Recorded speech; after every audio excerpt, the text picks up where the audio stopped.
That takes us over to the other kind of co-main event, really, for Sacrifice, which is Sting and a partner versus Jeff Jarrett and Scott Steiner. Well, if you ask Jeff Jarrett, it's the main event. He does say so at one point this month. He does say the main event. Do you think he thinks he's main eventing the show? Even in The Observer, Dave is like, they didn't announce the main event until the Go Home Impact. It's like, no, that Christian and Abyss was made on the first Impact, Dave. What are you talking about? I guess he's talking about Jeff then. There is some talk about the consensus seems to be that Christian is a bit of a flop. Why? I guess, like, because he's not... Again, but is that, like, you know, Dave and Wade? I think it is a little bit of it like, ratings aren't going through the roof with Christian as champion. But I think a little bit of it is people recognizing in real time that he's a natural heel. He's better as a heel.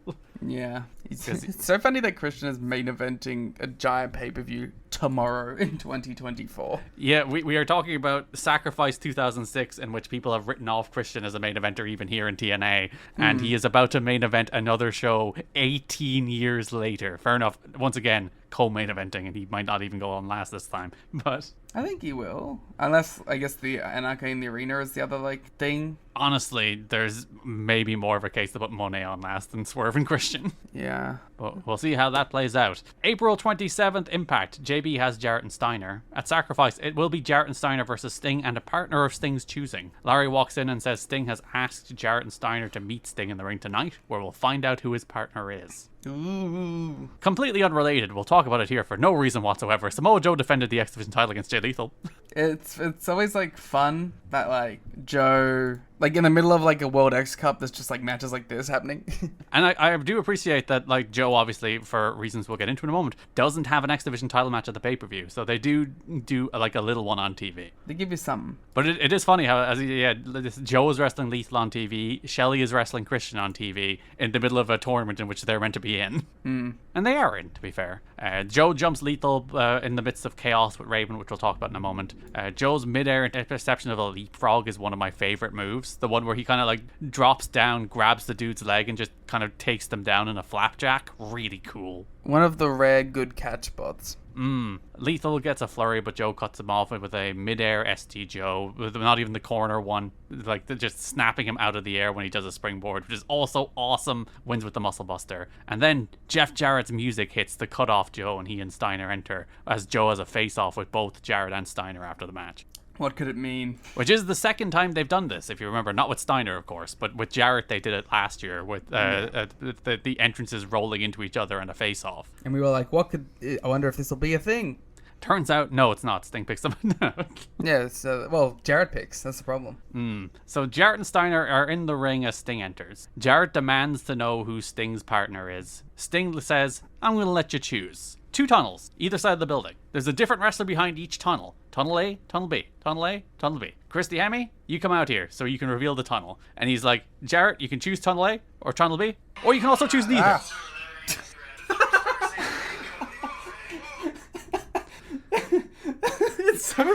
Shut up, phone! It's so funny that the thing that started just bursting out of my phone was Kenny Omega saying snake in the grass. It's snake in the back one, Kenny, please. Come on, no more gimmicks. That is the most Gen Z thing you have ever done. What?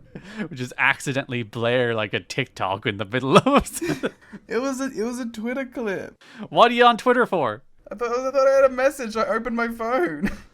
And then it just went to Kenny Omega going, snake in the grass. Just playing things out loud in an inappropriate setting like the Gen Z kid that you are. Okay, boomer.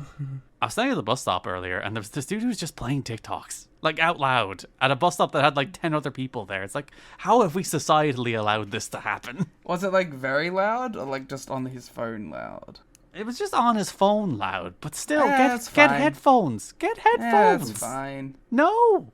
Yeah, that's fine. Stop interrupting other people with your TikToks. Yeah, it's fine. Tunnel A, Tunnel B, Christy Hemme. Jarrett can choose neither. It was pretty incoherent, the rules of this game show, by the way. I don't think anyone quite understood what was going on. Because it was meant to be a play on Deal or No Deal.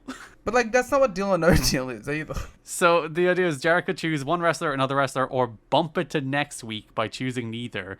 Okay, if it was Deal or No Deal, there would have been 4 briefcases, one representing each week, and then he would have picked the last one. And then boom, like each week, They would be like his reaction to the ones that he didn't pick. Cause it's because like next week they do it completely differently to this week, and the third week they do it completely differently again. So it's like, what, you did not think through the game show element. It's not a very well designed game show. Like, it could have worked quite easily. You have him pick a briefcase that he has to stick with, and then, like, he gets the results of all the other briefcases, and he goes, aha, cool, I don't have Lex, I don't have Rick, I don't have Buff. And then you have him open it on the last week, and it just says Samoa Joe. It must be noted, Don once again identified Christy Hemme as Miss Playboy April 2005. He knows it well. So Sting sets a timer, they do a countdown. Jarrett's like, I'm calling your bluff, I take neither, because you don't have anybody. There's nobody behind those tunnels. Important to note, Steiner was like, choose a tunnel. Steiner was like pissy about it all. Yeah, he wants to get out of the way. He just wants to know who he's going to wrestle. He doesn't want this bullshit. Sting does the big reveal because neither man has been chosen. There is two men behind the tunnel and they are both out. But he does big reveals for them anyway. So tunnel number 1 is a former member of the NWO, a former 5-time WCW Tag Team Champion with 4 different partners. I had no clue who this was. He's currently on probation in Cobb County, Georgia, and that's a shoot. That's a shoot. His mom was one half of the WCW World Tag Team Champions. It's Buff Bagwell. Ooh. Jarrett calls Buff a top hat wearing moron, which is good. He's just like, screw it. Tunnel number 2, Liam, was a college football scholarship to the University of Miami. Ooh. A member of the Green Bay Packers Hall of Fame. Ah. Was with the World Bodybuilding Federation. He's an international fugitive, and that's also a shoot. It is 2-time WCW champion. It's Lex Luger. Oh. So Luger's out, Buff is out. We punt to next week. Deal or no deal continues. What a good little payday for these guys. To just come out and do nothing. Yeah. I don't know. It's a fun. I am always pro stunt booking for the most part. Yeah. Like I think it's pretty cool to just get like Lex Luger in, as you said, like or when we were covering it in the news. He's not there to wrestle 100 times a year. He's just there to like be a prop in this angle. And it's like, oh, Lex Luger's on TV. That's fun.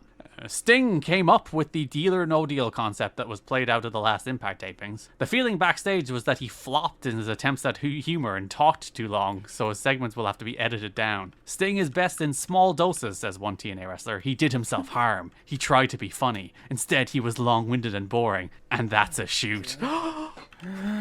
That's a good own. I like the way PW Torch then explain that last sentence is meant to be a rib on Sting, who kept saying, and that's a shoot, when he talked about the jail time Bagwell and Luger had served when he's introducing them as mystery wrestlers during his segment at the taping. Way to explain the joke, PW Torch. Well, yeah, because wrestling's dumb and wouldn't get it. I do think Sting lost the thread a few times in these things, but I don't know, he's Sting. Yeah. There's so much you can get away with the sentence, he's Sting. Yeah, he's Sting. May 4th, Deal or No Deal, round 2. This time, 1 tunnel. Jarrett can say yes or no to the tunnel, and so you can either accept whoever's behind the 1 tunnel, or once again, punt it 1 more week to the final week before sacrifice. Cool. The rules are disintegrating around us. Steiner, a man who obviously transfixed with the idea of odds surrounding sacrifice, wants to take this deal because he doesn't want to punt it to next week. Yeah, if there's one person you should listen to the math about. He doesn't care who Sting has. Jarrett then cams Steiner. Jarrett then asks if Tenay has any insight, and Tenay says take the deal. Jarrett calls this match the pay-per-view main event here. He asks the crowd say yes, so then he says no, which is a good bit. Technically, he wasn't lying. Like, he did poll them, and it did influence the main event or whatever. That is true. If they had said no, he would have said yes. Exactly. So we punt again to next week, so this person is null and void. Sting intros them. They are an all-American college wrestler, a top-selling real estate agent, a member of the Board of Education in his local area, and that's a shoot. And a gigantic transphobe, and that's a shoot.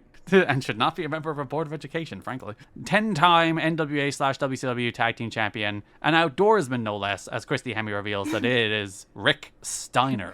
An outdoorsman, which means he likes to hunt and kill. Yeah, which I guess that is relevant. He wants to do murder. I just thought it was like such an interesting note for Sting to add. He wants to kill you. He wants to hunt and kill you. Sting does the Steiner Bros pose with Rick as Steiner and Jarrett bail down the tunnel. And my absolute favorite part of it is if you listen very closely, as they're going down the tunnel, you can hear Scott shout, "He's fat," about his own brother.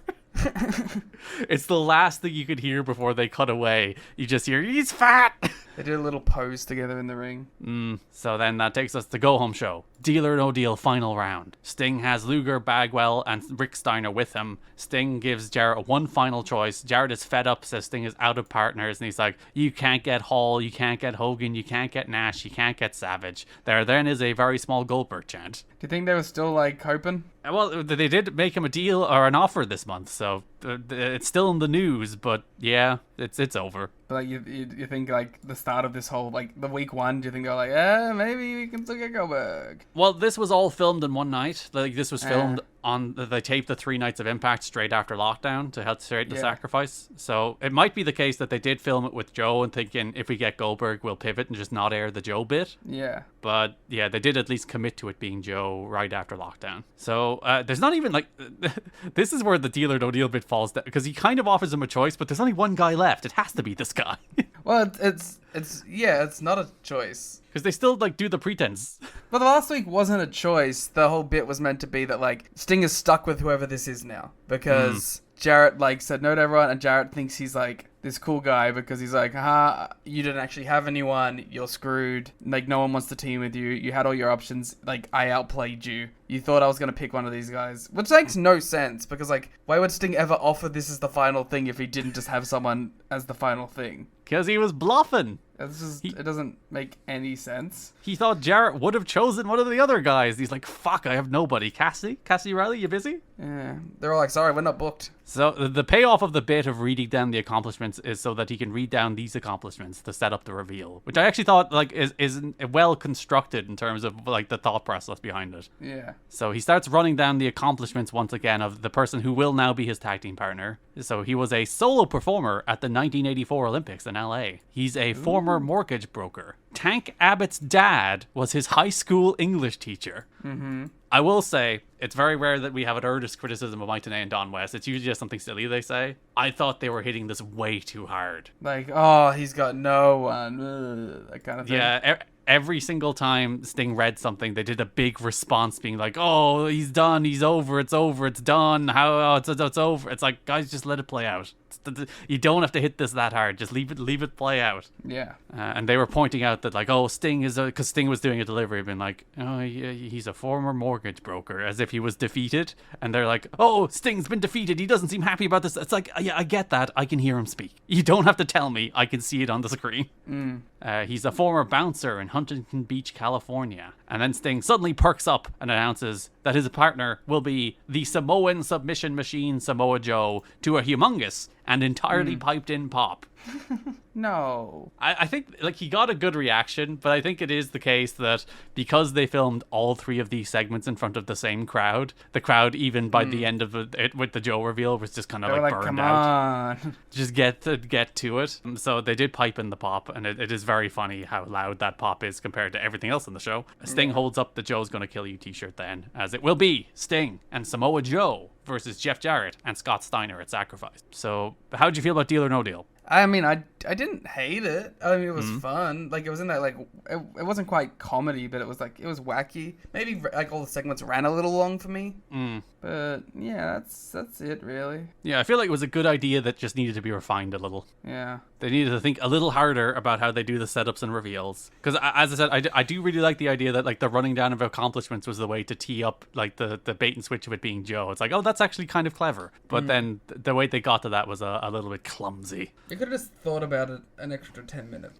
Yeah, instead of just sending Sting out there and winging it. So that does take us to Sacrifice May 14th, 2006. Sting and Joe prepare for the main event earlier in the show, notably in separate locker rooms. Can they coexist? That becomes the thing that Jarrett and Steiner tried to hit when they are talking to JB. Jarrett is mad that JB thinks Jarrett was one-upped. Jarrett is like, I actually won because Sting can't trust Joe, and they can't coexist. And I will say, Scott Steiner cuts his first promo on Samoa Joe here and does not call him fat. What the hell are we even doing? And I was waiting for it.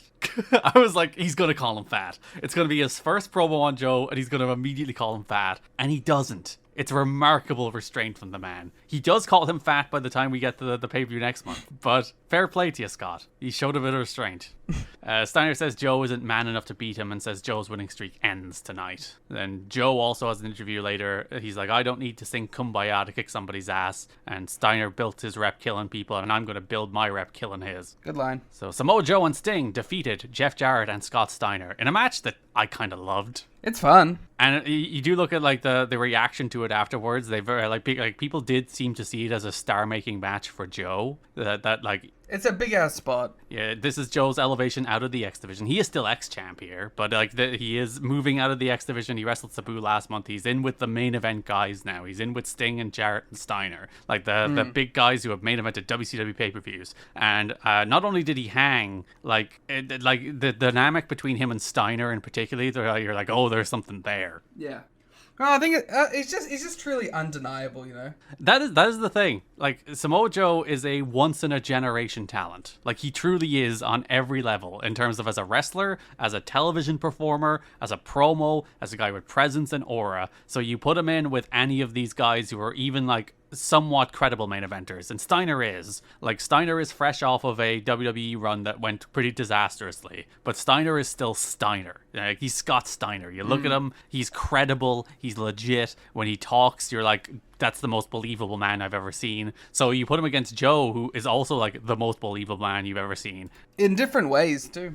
Yeah, and you're like, that's real. Those two men are real. And I did appreciate how much of this match, because like Joe does take a couple of overhead belly to bellies from Steiner, which is like the first time Joe has been thrown around. I guess AJ did like a torture rack bomb on him as well, so it's not the first time anybody has done a power move on Joe. But it is cool to have the dynamic where it's like it's the first time Joe is maybe outmatched by a guy's power. So it's like Steiner hits that first overhead belly to belly, and Joe looks a little bit shook and a little bit rattled, and I think that was a nice thing to show, like a different side of Joe. Well, it's also because like AJ getting a surprise power move on him is one thing. To be like to go against someone you're like, oh, this guy might consistently outpower me. That changes my whole strategy. Yeah. And like, to be fair to Jarrett and Steiner, most of this match is them eating shit. Like, it starts with them eating shit. Sting runs wild, hits double clotheslines. Steiner and Joe face off. Joe gets a little time running wild. They do get a couple of heat segments. They get a quick heat segment on Joe, hot tag to Sting. A quick heat segment on Sting, a hot tag to Joe. But for the most part, they're just eating shit. For the most part, Sting and Joe are running wild. Sting and Joe look great. Steiner, like, fair play to Steiner. Like, he's come in and he's lost so far for the most part, which is surprising, but he doesn't seem to have come in entirely with a humongous ego that he's not willing to work with these guys. And like there is some talk after the match about to what extent did Steiner and Jarrett make Joe, and to what extent did Joe make Steiner and Jarrett? Because they're like, some people are like, oh, they deserve a lot of credit for getting Joe over, and some people are like, I think Joe deserves a lot of credit for making Jarrett and Steiner look like the top guys they haven't looked like for a while. This is like a weirdly symbiotic match in that way. Yeah, like, and I think they should realize that, shouldn't they? They should be like, oh, Joe gives us like another 3 years of our career on top. Because if we can work with Joe, then we can actually be good instead of Jarrett just desperately clinging to that spot when he doesn't deserve it. Yeah. So Sting hits a wild slingshot crossbody on Steiner. He comes down at an angle that looks like he's about to die. Yeah. And then Joe pins Jarrett clean with a muscle buster. How the hell did he get this? How did he convince them? Yeah, there is a thing from the PW Torch. The match ended with Joe pinning Jarrett clean. From all backstage reports, Jarrett was happy to do it, both for the sake of the company and because Joe is a cool guy who earned the rub. He just thinks Joe's cool. That's really it. And there is another note that like Jarrett, Steiner, and Sting all really like Samoa Joe, and then in brackets, really everybody does. He's one of those rare, universally admired and liked wrestlers among his colleagues, and we're said to be trying to find ways to get Joe over and make him the star of the match. So it is very much like they respect Joe. Like, they respect Joe, which you have to. If you're the only way you wouldn't respect Joe is if you're an absolute idiot.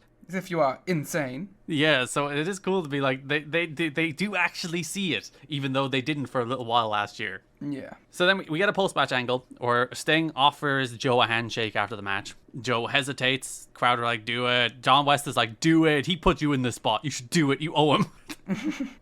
And then Joe does shake the hand, and Joe goes to leave. And as Joe is leaving, Steiner and Jarrett attack Sting. Joe has his back turned for nearly the entirety of the attack. They're beating him down. Jarrett hits Sting with a guitar guitar, and that's when Joe turns around at the top of the ramp. The crowd chant Joe. The crowd chant Joe's gonna kill you, and Joe just turns the other way and walks away as they beat the shit out of Sting. So delaying the babyface turn a little while longer. Because, like, I don't know, like, he also is, like, a big evil man at this point. So, like, I don't know, it just feels like it would be a little soon, I guess. I understand why they felt like they should go with Jarrett and Sting. Like, that's the program, that's the feud, because it's Sting. Yeah. The same reason Sting could get away with those Deal or No Deal segments. It's Sting. So, like, Yeah. So, like, I get why they're like, the priority here, at least in the short term, is Jarrett and Sting, not Joe and Jarrett. It probably should have been Joe and Jarrett. Yeah. Like, Joe does get to beat Jarrett in a singles by the end of the year, but it's not a title match. And I do feel like Joe beating Jarrett for the title was probably the way to go. Yeah. Especially here after he has a ton of momentum. He is like this should have been the match that everyone's like, all right, this is the Samoa Joe company. Throw out whatever we have. Let's spend 6 months getting the Samoa Joe. Never mind anything else. Steiner locks in the Steiner recliner before a babyface army makes the save. A lot of them rushing out, and then you see Kip James strolling out at the very end. Man is not very useful in terms of helping. Because that would require effort. And movement, yes, which he is not wont to do. One day after a strong showing on TNA's Sacrifice pay-per-view, Samoa Joe's career was nearly derailed. He twisted his knee and in the process tore some ligaments. Lucky for him and TNA, there were no third-degree tears and surgery won't be necessary. How do you do that? It's an explosion match on TV. Oh. And I believe it was during his entrance as well that he heard it. God, that's gotta, like, make you fearful, doesn't it? Because one, an explosion match, and two, not even doing any of the cool Samoa Joe stuff. It's the classic thing we say over and over again. Joe does all that wild shit and then nearly breaks ligaments in his knee just coming out. That's rough. Joe does still make Slammiversary though, so he doesn't miss too much time.